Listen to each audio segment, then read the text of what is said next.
السلام عليكم اخواتي، كيف احوالكم؟ نتمنىكم تكونوا بخير وعلى خير. اليوم غنخدم معكم هاد الراندا سبوله بجوج الغريزات، يعني جوج الغريزات كيكونوا عندنا في الهبطه. دابا هنايا انا كنت سبق لي خدمت واحد شويه، اعتبروا انني مثلا بديت بجوج الغرزات عادي. غادي نضربوا 3 ضربات في الثوب، يعني غنمشيو بديك جوج الغرزات حتى نكونوا 3 ضربات في الثوب من جهه الفوق ومن الجهه السفلانيه، وغادي نكملوا. دابا غادي نضرب هاد الضريبه الاولانيه.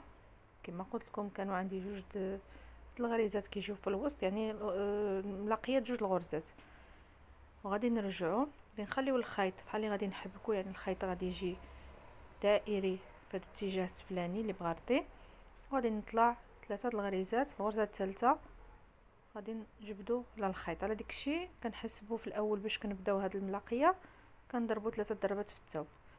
دابا غادي نخدموا الغريزه اللي بقات الثانيه، كما قلت لكم جوج الغرزات كاينين في هذه الملاقيه، وغادي نضربوا في الثوب.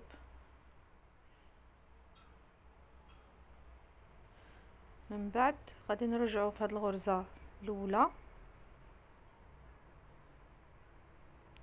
وغادي نطلعوا نحسبوا ديك 3 الغرز بنفس الطريقه.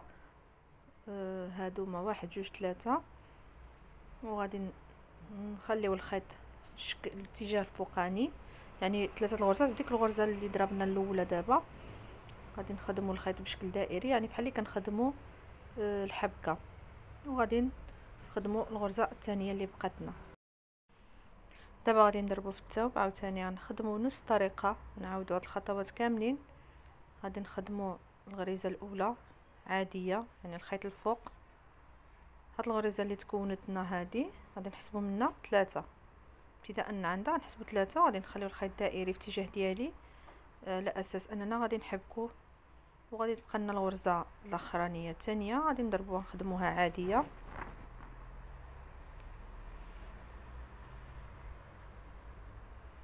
من بعد غادي نخدموا هاد الغريزه هذه في الثوب. دابا غنعاودوا نفس الشيء، غنخدموا الغرزه الاولى. ضروري كنخدموا ديك الاولانيه باش كنكونوا ديك الغريزه باش نحسبوا 3 ونحبكوا عليها.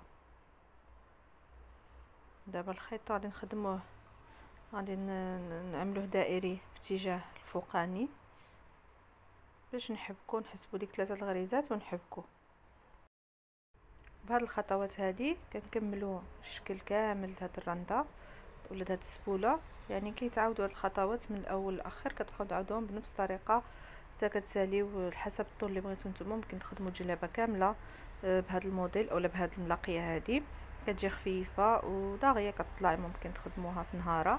نتمنى اذا عجبكم الدرس واستفدتوا منه تشتركوا معايا في القناه وتخليوا لي شي تعليق، والسلام عليكم ورحمه الله تعالى وبركاته.